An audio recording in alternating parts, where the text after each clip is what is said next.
ever wonder what you would do if someone pulled a gun on you? Well, last weekend that happened to me, and I'm going to show you the dash cam video and tell you about it right now.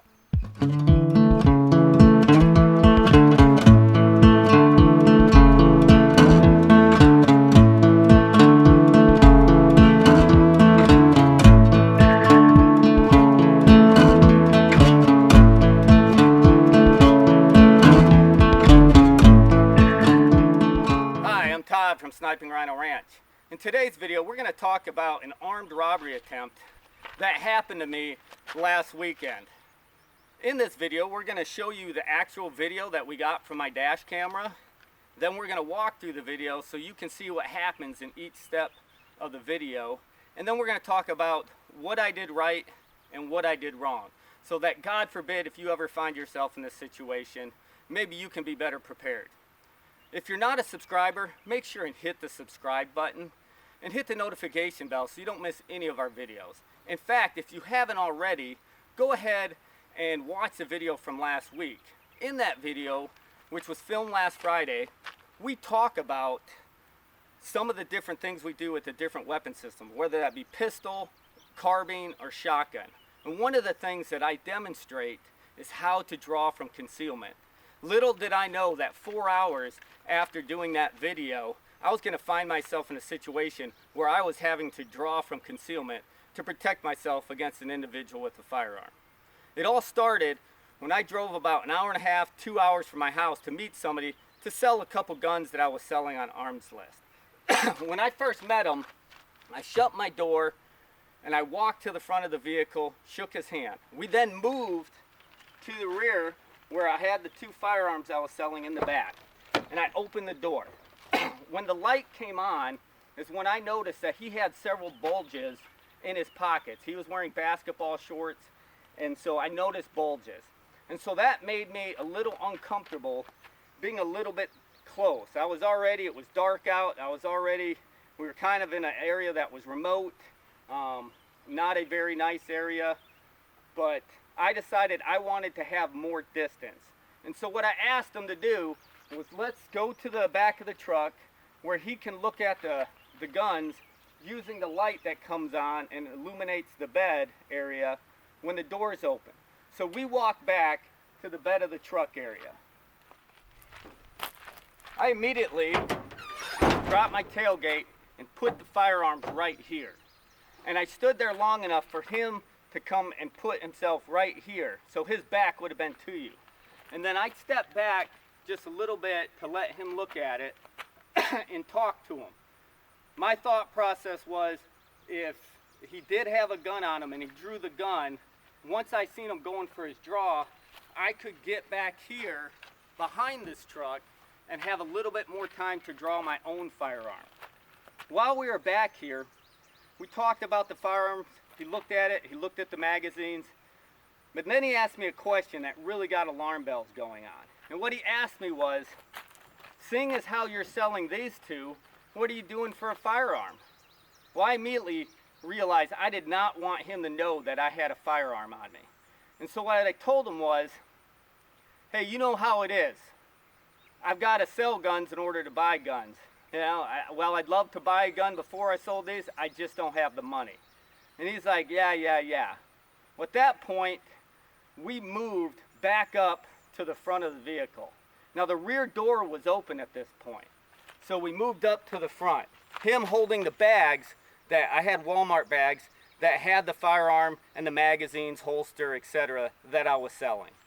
When we got back up here, I realized I don't want to be this close to him. And so what I did was I opened up the front door to allow him to stand here and have the light shine on him, and for me to stand here. So I stood here and just kind of put my arm on here so that he would be able to look at the guns or whatever, continue our discussion. But if something happened, I now had the door that I could use for a split second. Didn't give me a lot of time, but some time. Somewhere during that conversation, rather quickly, he was standing here. and he started getting fidgety. He started rocking on his feet, and his body language kind of told me that something was going to happen. I actually had my phone out, and at that point I kind of moved a little bit further back so that I could have a little bit more space. And I stuck my phone into my left pocket, and I stood like this. My thought process being, if he goes for his gun, I can use this to sweep up and come up. While he was standing here, he had his back turned. Now I will turn to the side so you can see what I was seeing. He was kind of had an angle at me so I could see it really good. When he reached his hand in his pocket, and at that point I knew he was either reaching for money or he was reaching for a gun. Well, he went like this, and he kind of rooted around in his pocket, and he came out, and I saw silver. And what he had was a silver Walter PPK 380, fully loaded, ready to go. At that point, he hung up on his draw. Now, what I believe happened is either the front sight post, and this is not a Walter PPK, but it's close, only silver gun I have. What I think happened is two things. One, the front sight post hung up on the bottom of his pocket, and two, that when he reached in there to get it, he actually got his pocket between his hand and the grip of the firearm. So he started struggling to draw that gun out. Now when we watch the video, you're gonna hear me say, dude, I see him drawing his firearm, and I go, dude. And because I was ready, and because I had just done a video showing this, and I practice it all the time, I immediately stepped like this, drew my firearm, put it on fire, and came up through the window. I can see him, and he is not looking at me. He is looking at the firearm. Now, his left hand is holding all of the bag full of guns. So he's stumbling around trying to draw, and I begin to step out so I get a clear shot that's not shooting through the window, and he turns and takes off running.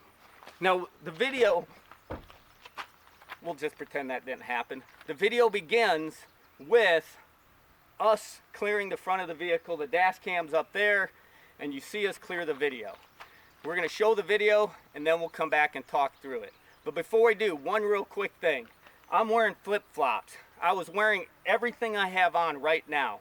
I did not make it 3 steps before I'd lost both my flip-flops. And we're going to talk about that in the lessons learned portion. But let's watch the video. So, I guess not that much. Dude!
Now that you've seen it at full speed, I'm going to break it down into certain segments. I'll show it at full speed, explaining what's going on, and then I'll also show it in slow motion so you can better see what is happening. So in this first segment, it's basically going to be from when he draws his weapon until his weapon is on the ground, no longer in his hand. When he goes to flee, I pursue him and I tell him to drop it or I'll shoot him. He turns over his shoulder and sees my firearm in my hand, pointed at his head about 2 pounds away from ending his life, and he immediately throws his hands up asking me not to shoot at him. if you look really closely at the very end of this film, you're going to see his weapon falling and then on the ground. But let's play the clip.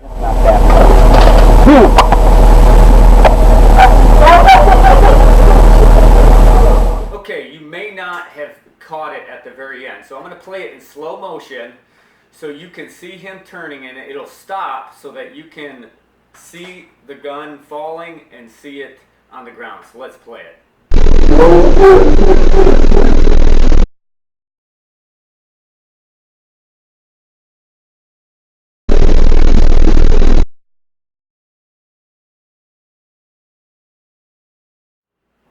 Okay, so his gun has fallen. Now you would think that the fight was over, but this next clip is basically going to show when he falls to the ground or drops his gun, he actually tries to stop, his momentum takes him past, and he actually turns and tries to grab his firearm on the ground. My momentum is carrying me forward, so as I come up, I realize he is grabbing for his weapon, and I make the decision that I have to shoot him. So as I'm aiming at where I'm going to hit, I actually, because I had a fraction of a second, I actually put the front sight post exactly where I was going to hit him. Without thinking about it, I actually kicked the gun off to the right where it goes to the side of the road. At the end of the clip, you'll see me pick it up.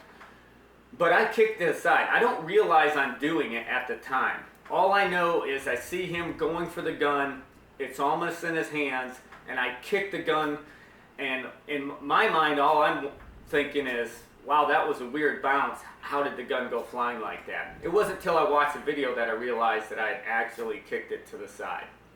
But anyway, so we're going to start at me kicking the gun away, and then as I realize, hey, the gun's out of the way, I am now too close to him. We are within contact distance.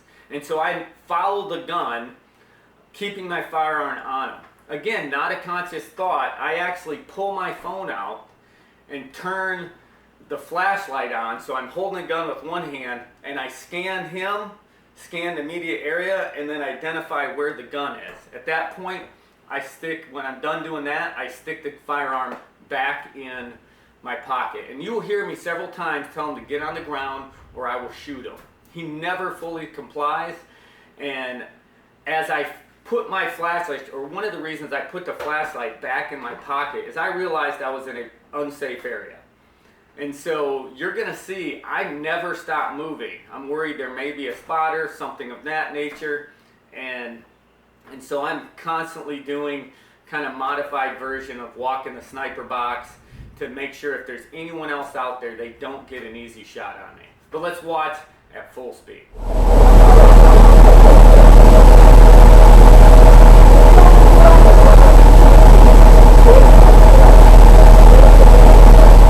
So let's watch it at slow speed.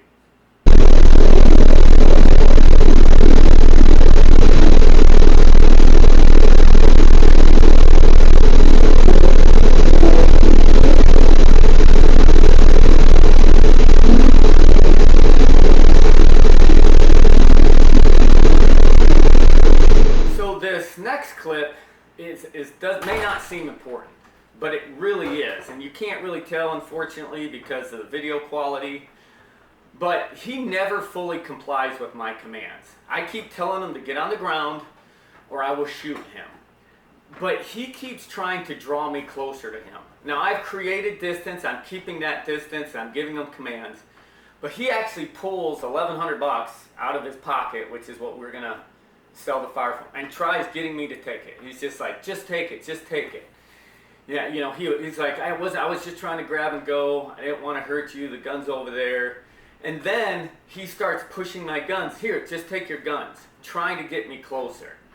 Now, if you look at him, you can tell that he is really he has one leg cocked, and he's like a coiled spring. It's my belief that he was trying to draw me in closer, that he could overpower me and take my firearm. He definitely had about 4 or 5 inches on me, and probably 100 pounds easy on me.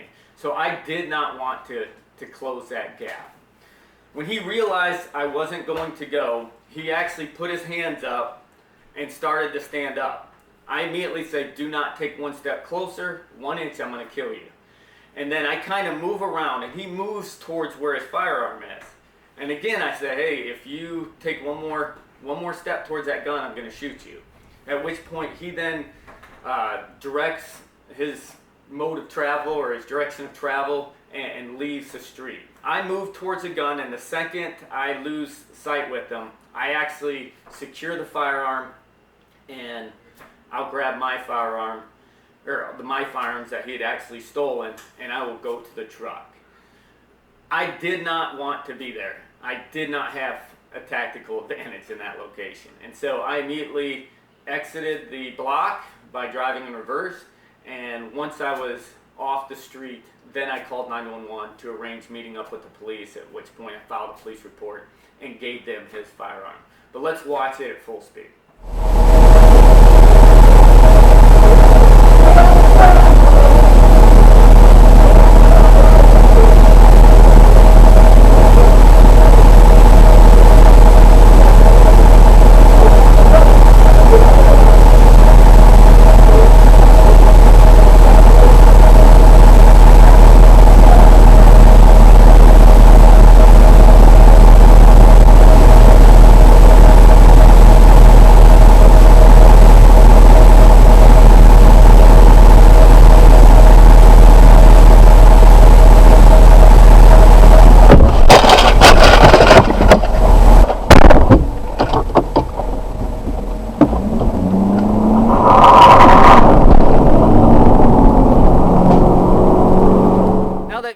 The video, now that we've walked through the video, let's talk about some lesson learned.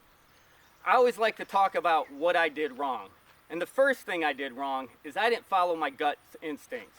Before I ever left the house, I had a bad feeling about this transaction.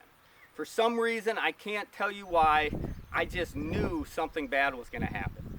Me and my wife and kids, we go everywhere together.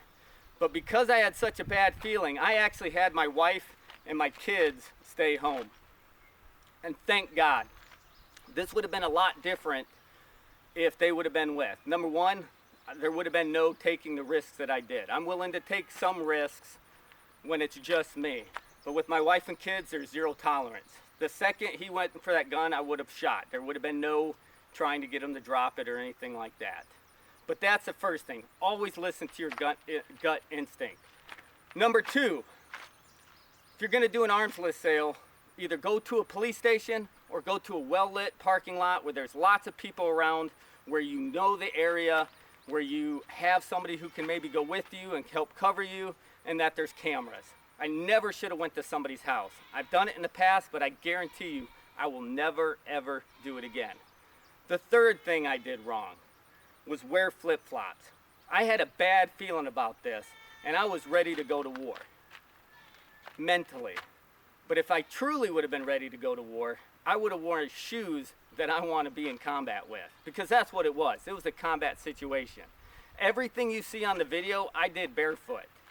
Can you imagine if we would have, for some reason, gone to blows? I would have been fighting somebody barefoot. That may or may not be an advantage. There could have been glass on the ground. There's whole different things, a multitude of things that could have gone wrong. So I should have worn either tennis shoes or hiking boots, something of that nature. The last thing I did wrong was overconfidence. I'm pretty confident in my ability. I'm pretty confident. I've gone to some pretty bad places, a lot worse places than this. My life has almost ended several times, more extreme than this. But when I got there and I saw the location, I should have just kept driving. So those are the things that I really did wrong. There might have been some other things I could have done better, but those are the big things that takeaways I got. Is, again, I should have listened to my gut feelings. I should have met in a public place. I should have worn better shoes or better footwear. And lastly is, don't be overconfident in your ability. So what did I do right? Well, talking about that last one, I practice all the time.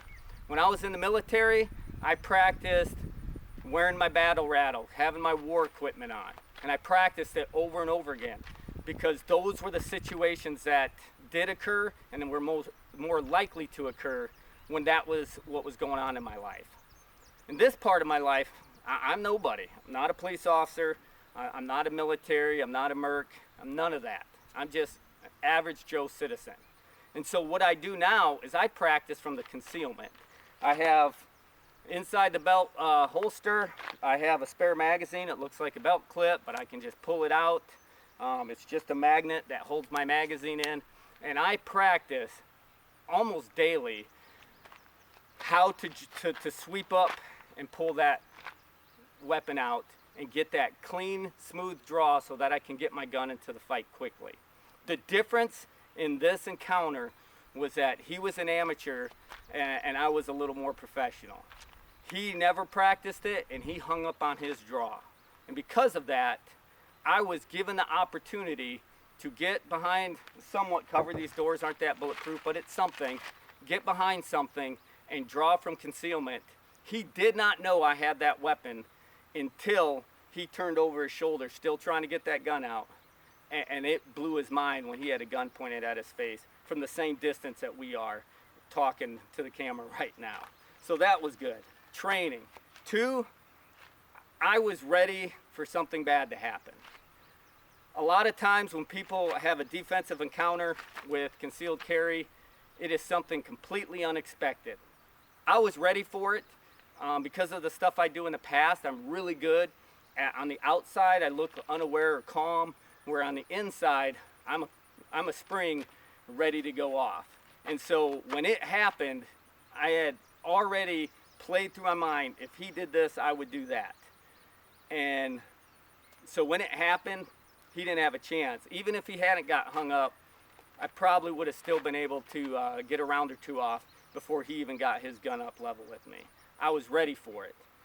So training, being aware of your surroundings, and 3, I didn't try to be a police officer. I basically used my firearm to end a threat, recover my property, and then I got out of Dodge. When he decided he wasn't going to stay there, I didn't try chasing him. That's not my job. There's a good thing if I'm a homeowner and I hear yelling and I walk outside and some dude comes running with a gun, hey, guess what? I'm probably gonna pull up on him. So I think that is a definite sustained. I got back to my vehicle and I got out of there. Once I started going in a forward gear, I was able to dig my phone out of my pocket, call 911.